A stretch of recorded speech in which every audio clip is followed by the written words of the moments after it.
Hello friends, কেমন আছেন সবাই? আশা করি সবাই অনেক অনেক ভালো আছেন। আমরা যখন কোনো সিম কার্ড কেনার জন্য কোনো দোকানে যাই, তখন অনেক সময় আমাদের আঙুলের ছাপগুলো 2-3 বার নেওয়া হয়। দোকানদাররা বলে যে আমাদের আঙুলের ছাপগুলো ঠিকভাবে ম্যাচ হয়নি, তো আবার আঙুলের ছাপ দিতে বলে। আমরা কোনো কিছু না ভেবে খুব সহজে আঙুলের ছাপ 2-3 বার দিয়ে দিই। অনেক অসাধু দোকানদার আছে যারা আমাদের আঙুলের ছাপ দিয়ে অনেক নাম্বারগুলো রেজিস্ট্রেশন করে নেয় এবং সেগুলো তারা অবৈধভাবে বিক্রি করে।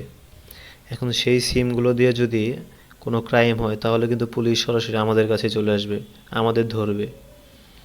তো এই ঝামেলা থেকে মুক্তি পেতে হলে আপনি চেক করে নেন আপনার আইডি কার্ড দিয়ে কয়টি সিম রেজিস্ট্রেশন করা আছে। যেগুলো আপনার পরিচিত নাম্বার, সেগুলো রেখে আপনি বাকিগুলো ডিলিট করে দিবেন বা আনরেজিস্ট্রেশন করে দিবেন। তো আজকের ভিডিওতে আমি এটাই দেখাবো যে আপনি কিভাবে দেখবেন যে আপনার এনআইডি কার্ড দিয়ে কয়টি সিম রেজিস্ট্রেশন করা। তো চলুন মূল ভিডিওটি শুরু করা যাক। আর মূল ভিডিওটি শুরু করার আগে আপনাদের কাছে রিকোয়েস্ট, আপনারা যারা এখনও আমার চ্যানেলটি সাবস্ক্রাইব করেননি, প্লিজ আমার চ্যানেলটি সবাই সাবস্ক্রাইব করে দেবেন এবং পাশে থাকা বেল আইকনটি বাজিয়ে দেবেন।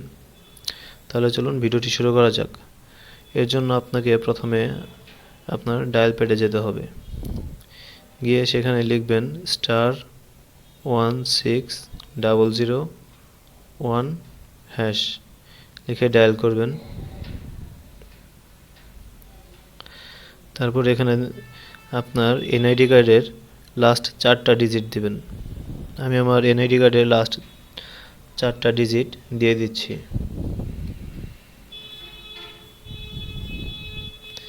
দিয়ে এখানে সেন্ড বাটনে ক্লিক করে দিবেন। এখন একটি এসএমএস আসবে।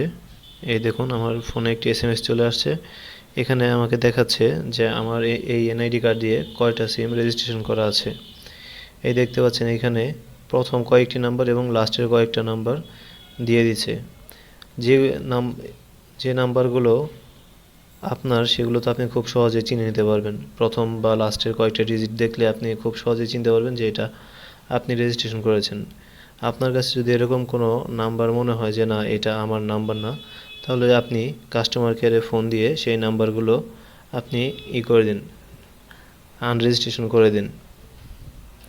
তো এভাবেই আপনারা খুব সহজেই বের করে নিতে পারবেন যে আপনার এনআইডি কার্ড দিয়ে কয়টি সিম রেজিস্ট্রেশন করা আছে। ভিডিওটি যদি ভালো লেগে থাকে তাহলে অবশ্যই লাইক, কমেন্ট এবং শেয়ার করবেন। ধন্যবাদ সবাই।